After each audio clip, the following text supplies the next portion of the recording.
You probably remember this. This is Mario, one of the most iconic games ever made, yet it has one of the simplest designs. But despite that, you can just lose hours just bouncing around. Why does that feel so good? In platformers, jumping isn't just a mechanic, it's the mechanic.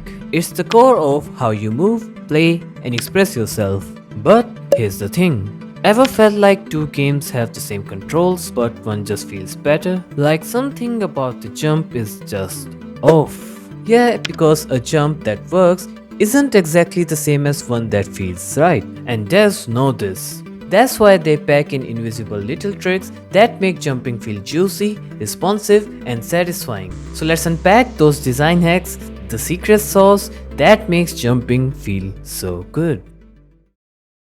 A basic jump is simple. You press a button, the character gets a burst of upward velocity, then gravity pulls them back down. And sure, that works, but it doesn't feel good. That's like giving someone plain toast and wondering why they are not impressed. To make it tasty, you need layers. Layers of feedback, forgiveness, and control. Game feel isn't accidental. It's engineered through dozens of small, intentional decisions. So let's break those down. Ever mistimed a jump and thought, hey, that should have worked? That's what Coyote Time fixes. It gives you a tiny window, usually just 100 to 200 milliseconds, to still jump after you have left the edge.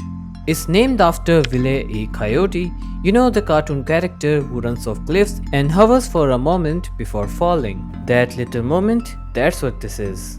Without Coyote Time, jumps feel frustrating. With it, the game feels more forgiving, more fair, even intuitive.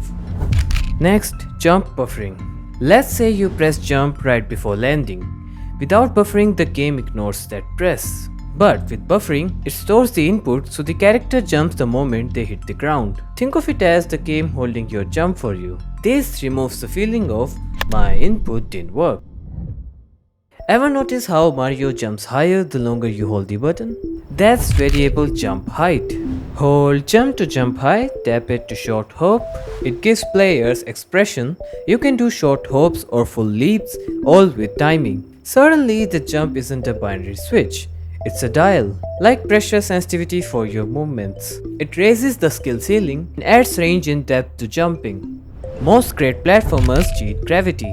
In fact, the jump is secretly two jumps in one. When going up, they make it gentle. When falling, they make it fast. That's what gives jumps a crisp snap. It creates a satisfying arc, graceful on the rise, sharp on the drop. This gives players time to adjust in the air, but makes landing feel punchy. Now let's talk visuals. You might think game feel is all about code, but animation is just as critical. Great characters squash before leaping and stretch as they soar.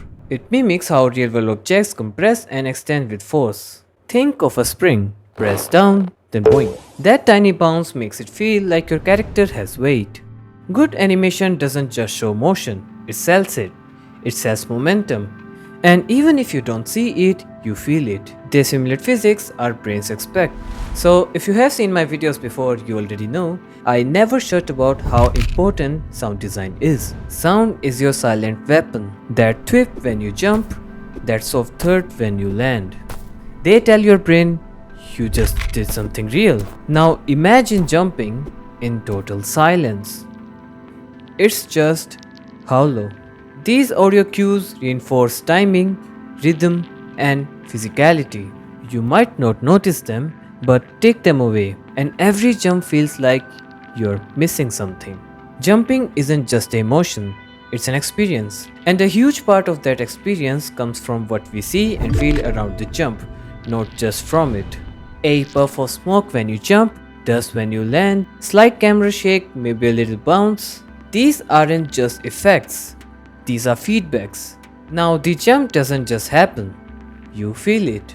They amplify your actions, they make a basic input feel rich and crunchy.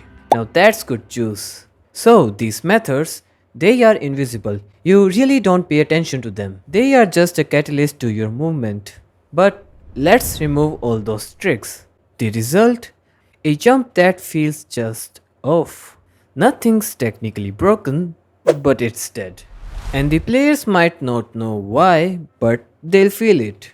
And that's what separates a working jump from a great one. So now you know a great jump isn't just one thing, it's a carefully crafted moment built from layers of design, visuals, audio, and physics. It's easy to take it for granted when it feels good, but behind that feeling is intention. Someone took the time to make it feel right. So, if you're a developer, start small, try one or two of these tricks in your own project and see how your jump transforms. And if you just love playing games, maybe now you'll notice the little details that make them shine. And trust me, it will make you appreciate games so much more. So, yeah, jumping isn't just a movement, it's a handshake between you and the game. And like any good handshake, when it's done right, you remember it. Not because it was loud or flashy, but because it felt right. Game dev is full of invisible work, but the best part, you feel every bit of it even when you don't notice it. And that's it. Thanks for sticking around. Like and subscribe, and I'll see you next time.